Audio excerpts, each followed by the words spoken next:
Welcome back, everyone, to part 2 of our Chapter 16 lecture series. This section is entitled Freedom in the Gilded Age.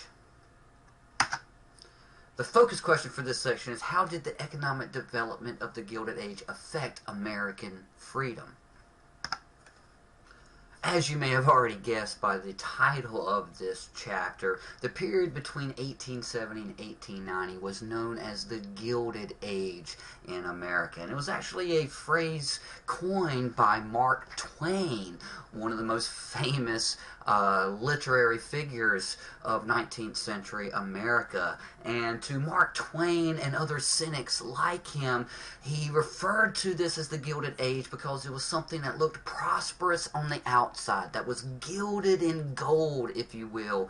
But once you scratched the surface and dug within, it looked from a certain perspective deeply flawed and even rotten on the inside. There was broad public discussion and debate about the new social order, particularly focused on the increasing inequality, the gap between the have and the have-nots. There was increasing distrust between employers and employees as that gap between the haves and the have-nots grew ever wider, which further alienated the two groups from one another. The ever-increasing concentration of wealth into the hands of a few at the top posed a challenge to traditional definitions of freedom that linked freedom with equality. Now, make no mistake, there has always been a separation between the lower and upper classes, the haves and the have-nots, if you will. But for most of human society, the distance between them was not as great as it grew to be in this era, and as it's grown to be even more in the modern day.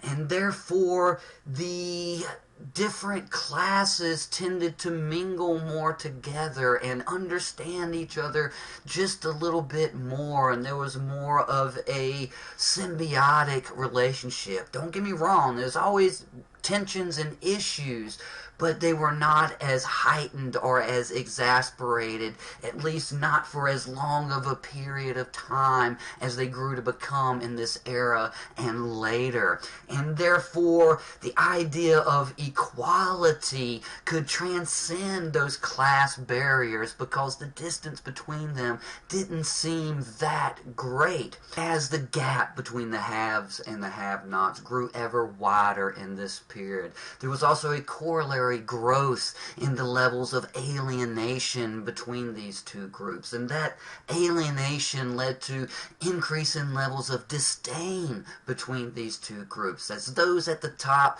began to more and more look down their noses at those at the bottom, while those at the bottom began to more and more shake their fists at those at the top.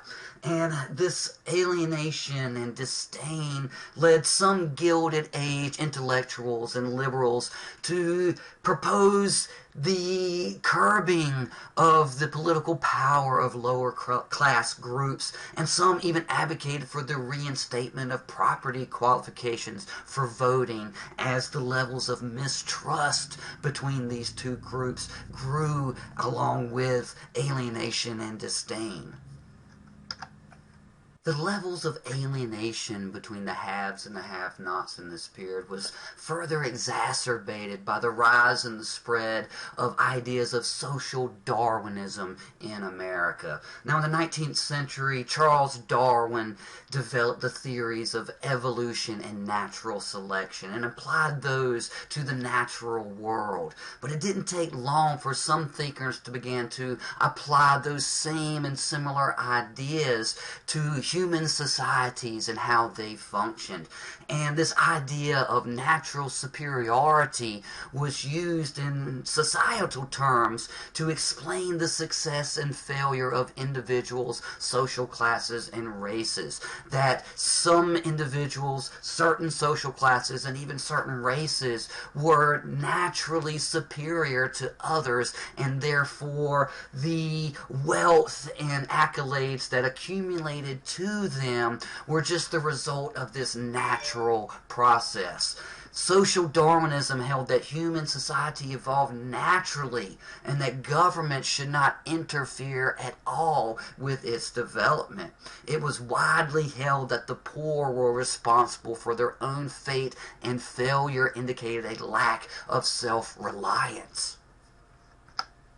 Concepts of freedom in this period began to become ever more closely tied, especially to business leaders and employers, with the idea of liberty of contract. There was this emphasis on the sanctity of labor contracts between individuals and employers. Both parties freely entered into the agreement, and therefore the government could not interfere with that freedom. And this was really based on a negative definition of freedom, which at this time was defined as limited government and an unrestrained free market.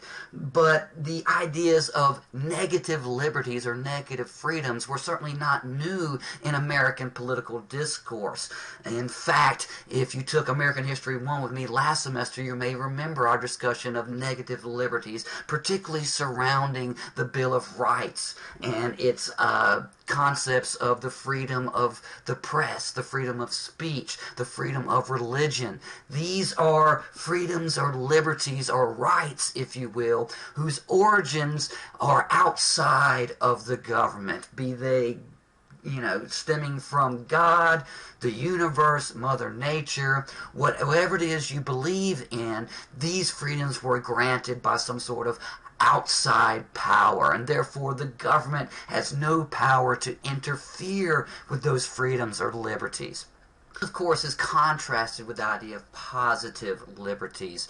And positive liberties are those that the government defines, grants to the citizens, and provides protection for. And examples of that, especially at this time, would be such things as the right to vote or the freedom from discrimination based on race. The problem with positive liberties, however, and this was something that was certainly pointed out at the time, was that if the government giveth, the government can taketh away. And therefore, positive liberties are somehow not as strong as those liberties that are defined as negative liberties, as those being established outside of the purview of the government. The idea of union organizing in this period, of collectivization of workers who could possibly negotiate or lobby through their sheer numbers for better working conditions or higher wages, was seen as a threat to liberty by business owners and a threat to this sanctity, this idea of sanctity of the liberty of contract. And the principle of free labor, that free labor ideology that so activated the North, especially in the antebellum period, and provided much of the foundation for the anti-slavery and abolitionist rhetoric of the era, was used at this time to defend the unrestrained capitalist marketplace. During this period, the courts, especially the Supreme Court, began to adopt many of these ideas of negative freedoms into its decisions, particularly those surrounding the litigation of the 14th Amendment.